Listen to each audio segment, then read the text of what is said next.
नमस्कार। मैं आपको सुना रहा था ये कहानी गुलशन का फरेबी सनम। ये कहानी का दूसरा भाग है, तो चलिए सुनते हैं गुलशन का क्या हुआ।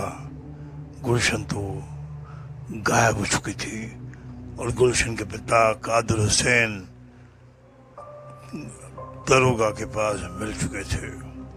गुमशुदगी दर्ज कराने के बाद कादिर हुसैन और मुन्ना अंसारी वापस घर लौट आए। पुलिस ने अपने स्तर पर पता लगाने का प्रयास किया तो कादिर हुसैन भी हाथ पर हाथ रखकर नहीं बैठे।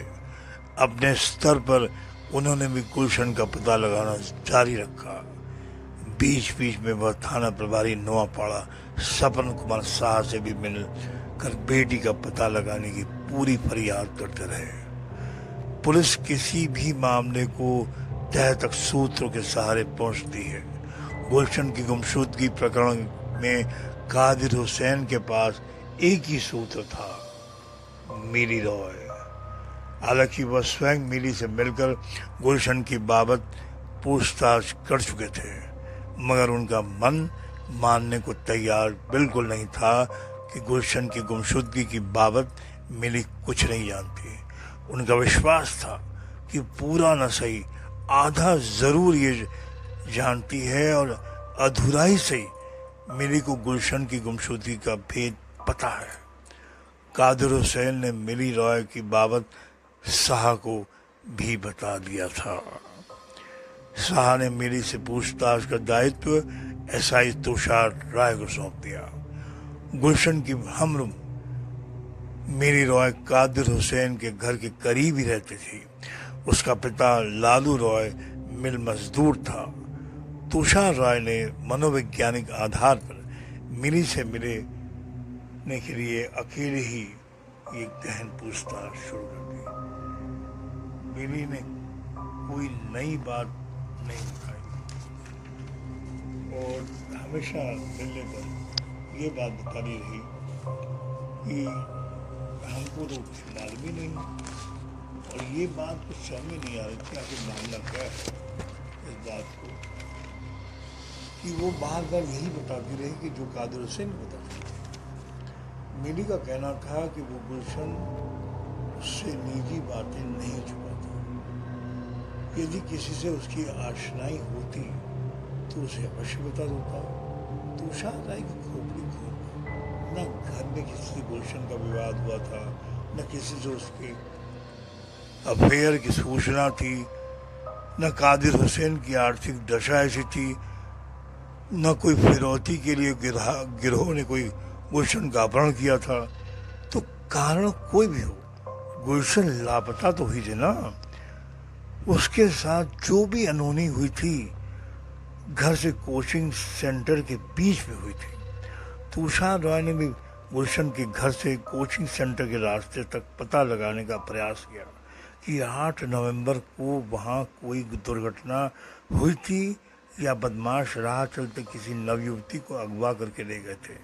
हर किसी की जुबान पर एक ही जवाब था, नहीं।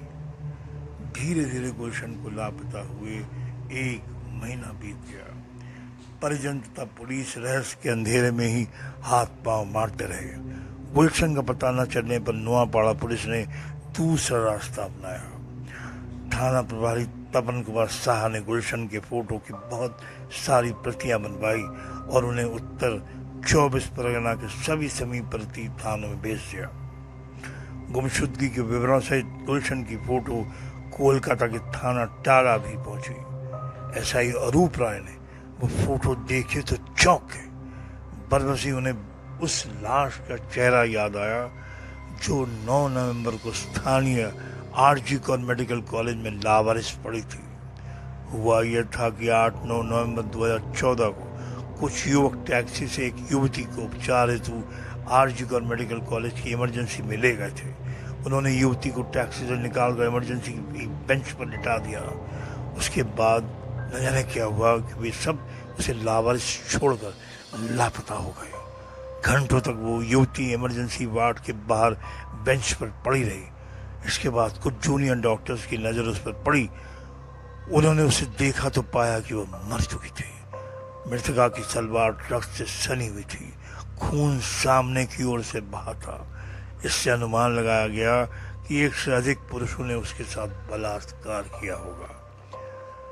दुराचार के परिणाम स्वरूप पीड़िता की हालत खराब हो गई। गुप्तांग से एक बार खून बहना आरंभ हुआ तो वह फिर नहीं रुका। इसीलिए वे युवक बलात्कृत युवती को उपचार हेतु टैक्सी से मेडिकल कॉलेज लाए होंगे। पीड़िता की हालत अत्यधिक खराब होने पर पूछताछ अथवा पकड़े जाने के भय से मरणासन्न युवती को लावारिस छोड़ गए होंगे। जूनियर्स ने इमरजेंसी के बाहर पड़ी लावारिस लाश की सूचना सीनियर्स को दे दी। लाश देखने बाद उन्होंने पुलिस को सूचना दे दी। कुछ ही देर में क्षेत्रीय थाना टाला से एसआई अरूप राय 2 आरक्षकों को लेकर मेडिकल कॉलेज पहुंच गए। मृतकों की तलाशी लेने पर कोई ऐसा सूत्र नहीं मिला जो उसकी पहचान में सहायक होता। अतः अरूप राय ने लाश का पंचनामा किया और फिर पोस्टमार्टम के लिए लाश मेडिकल कॉलेज को सौंप दिया। अस्पताल प्रबंधन ने यह निवेदन भी किया कि जब तक लाश की शिनाख्त नहीं हो जाती उसे मुर्दाघर में सुरक्षित रखा जाए। उसी दिन अर्थात 9 नवंबर को FSL डिपार्टमेंट RG कर मेडिकल कॉलेज के असिस्टेंट प्रोफेसर सोमनाथ दास ने मृतका का अंत्यय परीक्षण किया। इसके बाद 10 नवंबर को टाला पुलिस को शॉर्ट PM रिपोर्ट दे दी। ये आप कहानी सुन रहे हैं गुलशन का फरेबी सनम। मैं अमित बैनर्जी आपको ये कहानी सुना रहा हूँ भाग 2। रिपोर्ट के अनुसार मृतका 20 वर्ष की आयु की थी। पुरुष सहवास की अभ्यस्त थी। उसे 2 माह का गर्भ भी था। 12 से 16 घंटे पूर्व किन्हीं अनुकुशल हाथों ने उसका गर्भपात किया था, जिससे उसका जननांग क्षतिग्रस्त हो गया था। उससे ही होने वाला रक्तस्राव युवती की मृत्यु का कारण बना था। शॉर्ट PM रिपोर्ट के आलोक में अरूप रॉय ने अपनी समझ में धारा 376, 302 और तहत मुकदमा अपराध संख्या 748 और 14 कायम कर लिया। लाश की शिनाख्त कराने के लिए पुलिस ने वो सारी प्रक्रियाएं अमल में लाई जो ऐसे मामलों में अपनाई जाती है। मेडिकल कॉलेज की इमरजेंसी में CCTV कैमरा लगा था। उसकी फुटेज निकलवा कर जांच की गई। CCTV फुटेज में 3-4 युवक पीड़िता को मेडिकल की इमरजेंसी में लाते हुए देखे गए और बेंच पर लिटाने का प्रयास भी किया। इन लोगों ने देखा CCTV में साफ नजर आ रहे थे, लेकिन उनके चेहरे साफ नहीं थे। इसके बावजूद टाला पुलिस ने फुटेज से उन युवकों के फोटो निकलवा कर स्थानीय अखबारों में छपवाए, लोकल चैनल प्रसारित करवाए, दर्शकों से उनकी शिनाख्त की अपील की, मगर परिणाम शून्य रहा। अब जिला स्तर पर 24 परगना के थाना नोआपाड़ा द्वारा भेजा गया गुलशन का फोटो अरूप राय को मिला था। अरूप राय ने भिन्न भिन्न कोणों से लाश की तस्वीरें खिंचवाकर थाने में सुरक्षित रख ली थी। वे चित्र अब काम आए। अरूप राय ने उन तस्वीरों को गुलशन के फोटो का मिलान किया तो दोनों के चेहरे हूबहू मिल गए। तात्पर्य यह कि मेडिकल कॉलेज में मिली लाश गुलशन खातून की ही थी। अरूप राय ने थाना नोआपाड़ा में संपर्क किया और उसके माध्यम से गुलशन के परिजनों को लाश की शिनाख्त के लिए कोलकाता बुलवा लिया। थाना नोआपाड़ा के SI तुषार राय स्वयं कादिर हुसैन आदि को कोलकाता स्थित RG कौर मेडिकल कॉलेज ले गए। वहां अरूप राय ने उन सभी को प्रिजर्व रखी डेड बॉडी दिखाई तो कादिर हुसैन आदि ने उसकी पहचान अपनी लापता पुत्री गुलशन खातून के तौर पर कर दी। इसके बाद विधि सम्मत रूप से गुलशन की लाश कफन दफन हेतु कादिर हुसैन को सुपुर्द कर दी गई। उस दिन तारीख थी 10 दिसंबर 2014। कादिर हुसैन ये जानकर स्तब्ध थे कि किसी लड़के को नजर उठाकर न देखने वाली उनकी लाडली 2 माह की गर्भवती थी और उसे मेडिकल कॉलेज लाने वाले कई लोग थे। कादिर हुसैन का सिर शर्म से झुक गया। कुछ देर में शर्मिंदगी से उभरे तो उन्होंने पुनः मेरी राय पर अपना शक जाहिर किया और कहा, सर आप माने या ना माने, मगर मुझे पूरा यकीन है कि इस मामले की मिली को बहुत कुछ जानकारी है। वह गुलशन की पक्की सहेली थी, इसलिए उसे यह भी मालूम होगा कि गुलशन किसका पाप कोख में पाल रही थी। गुलशन की कोख में अंगारे भरने और उसे मौत के आगोश में धकेलने वाले का पता लगाना नोआपाड़ा और टाला दोनों थानों का नैतिक दायित्व था। अतः जब कादिर हुसैन आदि लाश को लेकर गारुलिया लौटे तो तुषार रॉय के साथ अरूप रॉय भी गारुलिया चले आए। गारुलिया में जिसने भी सुना गुलशन को 2 माह का गर्भ था तो गर्भपात के कारण उसकी जान गई, तो सब ने दांतों तले उंगली दबा ली।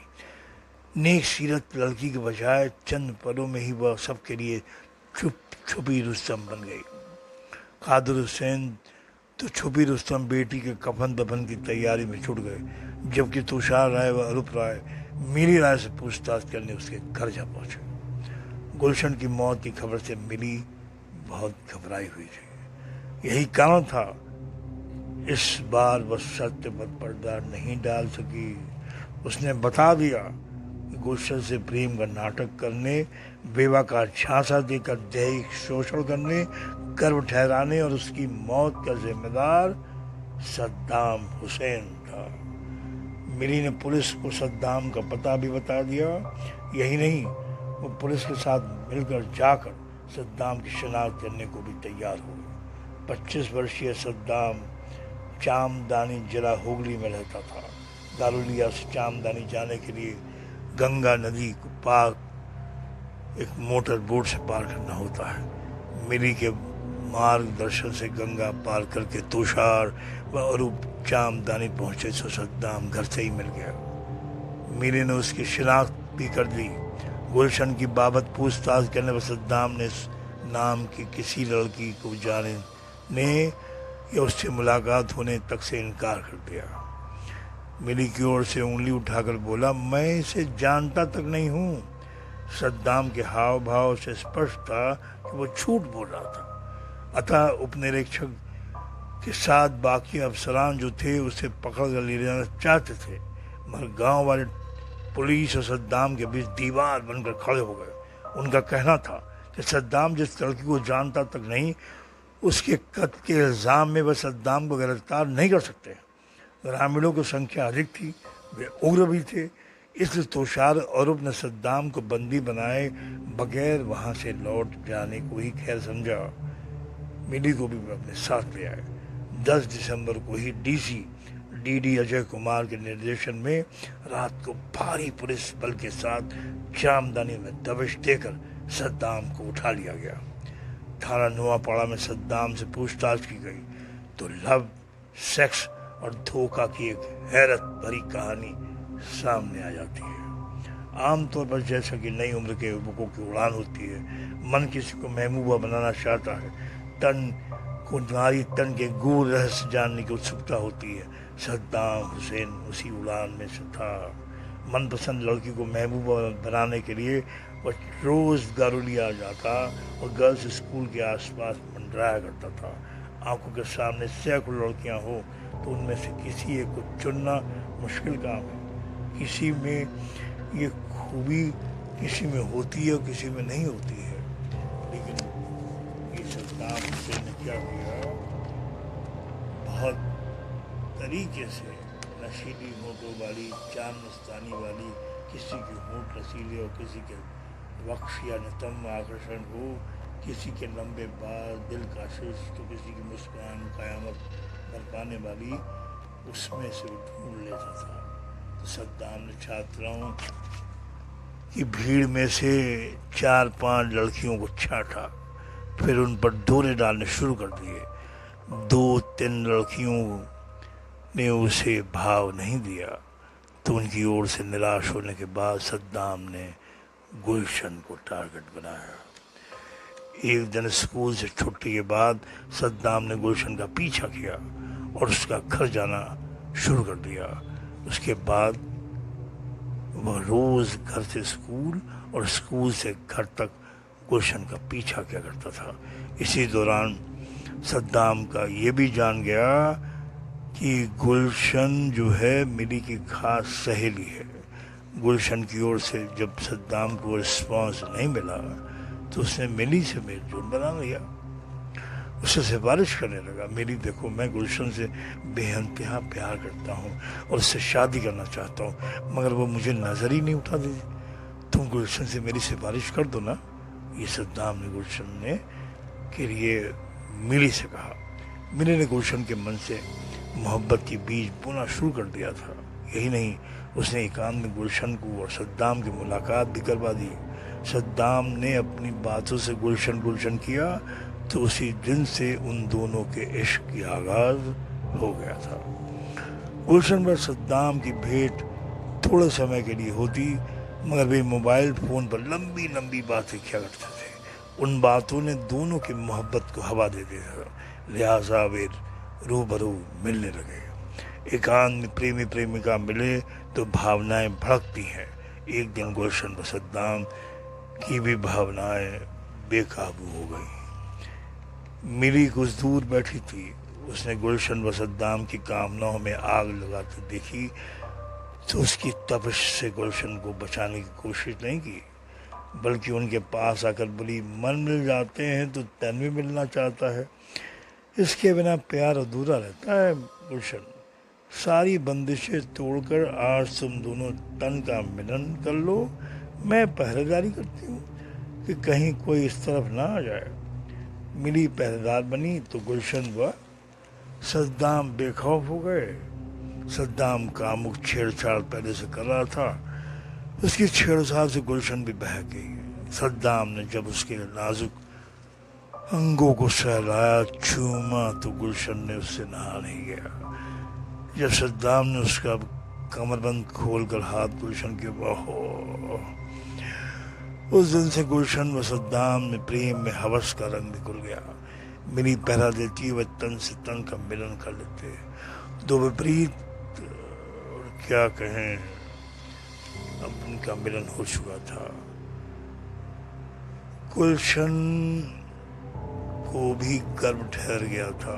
उसने सबसे पहले ये बात मिली को बताई तो चिंता अनुसार होने के बजाय वो चह कर बोली, बधाई हो गुलशन, अब तुम दोनों जल्दी शादी कर लो। गुलशन ने सद्दाम से बात की तो उसने आश्वस्त किया, तुम परेशान मत हो, मैं जल्दी कुछ न कुछ करता हूँ, हम लोग निकाह कर लेंगे। सद्दाम वादा तो रोज़ करता रहा, मगर शादी के लिए पहल नहीं की, न परिजनों से मिलाने उसे अपने घर ले गया। दरअसल सद्दाम के मन में शादी जैसा भाव था ही नहीं। उसने तो केवल मौज मजे के लिए गुलशन का डोरे डाले थे, इसीलिए गुलशन के गर्व को उसने गंभीरता से नहीं लिया था। सद्दाम के टाल मटोल वाले रवैये के चलते गुलशन का गर्व 2 महीने का हो गया। बढ़ते गर्व के साथ गुलशन की चिंता भी बढ़ती जा रही थी। वह जानती थी कि जल्द ही पेट उसके पाप की चुगली कर देगा। पेट चुगली करे उससे पहले ही वह सद्दाम की ब्याहता बन जाना चाहती थी, इसीलिए उसने शादी के लिए सद्दाम पर दबाव बढ़ा दिया। मेरी भी सद्दाम पर जोर डालने लगी, गुलशन को तुमने मुसीबत में फंसा दिया सद्दाम, तुम ही उसे उबारो, भेद खुला तो गुलशन के साथ तुम भी लपेट में आ जाओगे, समझ लो। सद्दाम अब गंभीर हो गया। सद्दाम ने गुलशन से शादी तो करना नहीं था, लेकिन ऐसा कुछ सोच रहा था वो कि क्या किया जाए, इसलिए इस नतीजे पर पहुंचा कि गुलशन का गर्भपात क्यों न करा दिया जाए। तो वो इसी का प्रोग्राम बनाने लगा। इस बाबत सद्दाम ने गुलशन से बात की कि गर्भपात कराने से उसका स्पष्ट मना कर दिया उसने गुलशन ने। ये बच्चा हमारे प्यार की पहली निशानी है, इसे मैं कैसे गिरा सकती हूँ। चरसों सद्दाम जानता था कि गुलशन से यही जवाब सुनने को मिलेगा, इसलिए उसकी काट के लिए वो पहले से तैयार था। गुलशन, स्त्री गर्भ से हो तो निकाह जायज़ नहीं होता है। दूसरी बात यह कि मेरे घर वाले किसी ऐसी लड़की को बहू कबूल नहीं करेंगे जिसकी कोख से पहले से बच्चा ठहरा हुआ हो। तुम गर्भपात कर लो, उसके बाद मैं तुम्हें घर ले जाकर अपने परिजनों से मिलाऊंगा।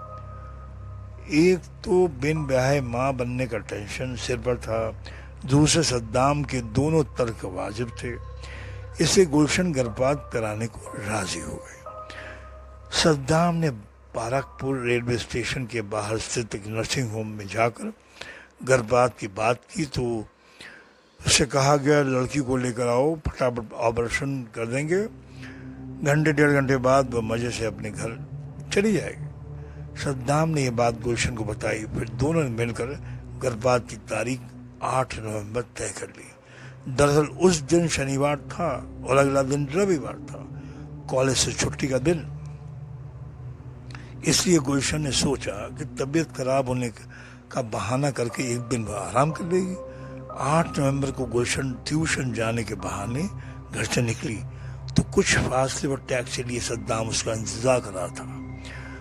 वह गुलशन को टैक्सी में बैठाकर उक्त नर्सिंग होम ले गया। सद्दाम ने गुलशन का सेल फोन, बैग आदि स्वयं ले लिया और उसे लेबर रूम भेज दिया। नर्सिंग होम में गुलशन का गर्भपात तो करा दिया गया, मगर अकुशलता के कारण बच्चेदानी में कट लग गया। ऐसा खून बहा कि गर्भपात करने वाले ने हाथ कड़ कर दिए। केस बिगड़ गया है। लड़की को फौरन आज ये जो है आरजीकर मेडिकल कॉलेज आप कोलकाता ले जाओ। गुलशन की हालत देखकर सद्दाम भी बदहवास हो गया। उसने फ़ोन करके अपने 3 दोस्तों को बुला लिया। उसके बाद सब ने मिलकर गुलशन को टैक्सी लादा और मेडिकल कॉलेज ले गए। मेडिकल कॉलेज पहुंचते गुलशन मरणासन हो चुकी थी। सद्दाम व उसके दोस्तों को विश्वास था कि अब वह बचेगी नहीं, लिहाजा कानून से बचने के लिए वे सब वहाँ से चले आए थे। पुलिस ने सद्दाम की निशानबंदी से तमाम जो है गुलशन का मोबाइल, फ़ोन, बैग आदि सब बरामद कर लिया। मिली को घटना की जानकारी थी, मगर वह अपना मुंह बंद किए हुए थी। अपराध छुपाने के आरोप में उसे भी गिरफ्तार कर लिया गया। मिली को भी उसी दिन से जेल भेज दिया गया, पर सद्दाम को बैरकपुर कोर्ट में पेश करके 10 दिन की पुलिस रिमांड पर ले लिया गया। अपुष्ट सूत्र बताते हैं कि सद्दाम ने अपने साथियों के नाम उजागर कर दिए थे, मगर पुलिस ने उनके नाम सार्वजनिक नहीं किए। पुलिस का कहना है कि नाम सार्वजनिक होने पर भी फरार हो सकते हैं। रिमांड अवधि पूरी होने पर पुलिस ने सद्दाम को पुनः कोर्ट में पेश करके जेल भेज दिया। इस कहानी के साथ में एक संदेश आता है। मैंने जी आपको सुना रहा था ये कहानी गुलशन का फरेबी सनम। ये कहानी तो समाप्त हो गई, लेकिन कहानी के साथ साथ में एक बहुत बड़ा संदेश आता है कि प्यार में जब पाप शामिल हो जाए तो परिणाम बुरा ही होता है। कंप्यूटर, इंटरनेट, मोबाइल फ़ोन और उच्च शिक्षा नए ज़माने की आवश्यकता भी है और अनिवार्यता भी है। वक्त और ज़माने के साथ जो नहीं चलता वो विकास की दौड़ से पिछड़ जाता है। ऐसे में ये कहना कि हमारी बेटी मोबाइल, कंप्यूटर, इंटरनेट या ज़्यादा पढ़ लेने की वजह से बिगड़ गई, सरासर गलत है। हर चीज़ के 2 पहलू होते हैं, अच्छा और बुरा। जिसकी सोच अच्छी होगी वह उन्नति करेगा, बुरी सोच वाला या वाली अपना बुरा ही करेगा या करेगी। गुलशन के बिगड़ने में मोबाइल फ़ोन को दोष नहीं देना चाहिए, ये बिल्कुल उचित नहीं है। तथ्यों का विश्लेषण किया जाए तो साफ तौर पर यह बात सामने आ जाती है, उम्र के तकाजे से उसके पांव बहके। रोटी, कपड़े और मकान की तरह प्यार भी इंसान की ज़रूरत है। गुलशन ने उस ज़रूरत को पूरी करने के लिए सही वक्त यानी शादी होने तक का इंतज़ार नहीं किया और बहक गई। लड़कियों को बहकाने वाली मिली जैसी सहेलियों की भी हर जगह कमी नहीं रहती। रेहाना की तरह मोबाइल फ़ोन को दोष देने के बजाय अभिभावकों को अपनी युवा युवतियों की गतिविधियों और उनके आने जाने की टाइमिंग पर ध्यान देने की ज़रूरत है। वह कब आ जाती है, कब वापस जाती है, सहेली से मिलने कहाँ जाती है, किस बहाने जाती है, इन सब पर नज़र रखने की आवश्यकता होती है। स्कूल या कॉलेज रोजाना जाती है कि नहीं जाती है। कादिर हुसैन और रेहाना ने यदि गुलशन की इन गतिविधियों पर नज़र रखी होती तो शायद गुलशन के साथ वह न होता जो हुआ। गुलशन की एक कहानी युवा उम्र की लड़कियों को यही संदेश देती है कि प्यार का दावा करने वाले फरेबी के बहकावे में आकर कभी भी मर्यादा की सीमा नहीं लांघना चाहिए। मैं अमित बैनर्जी आपको सुना रहा था ये कहानी गुलशन का फरेबी सनम। मैं इसी तरह तमाम कहानियाँ आपको लेकर के आता रहता हूँ, सस्पेंस की, थ्रिलर की और भूत की। आप हमारे YouTube चैनल को ज़रूर सब्सक्राइब करिए और हमारे बारे में शेयर करिए। बहुत धन्यवाद। नमस्कार।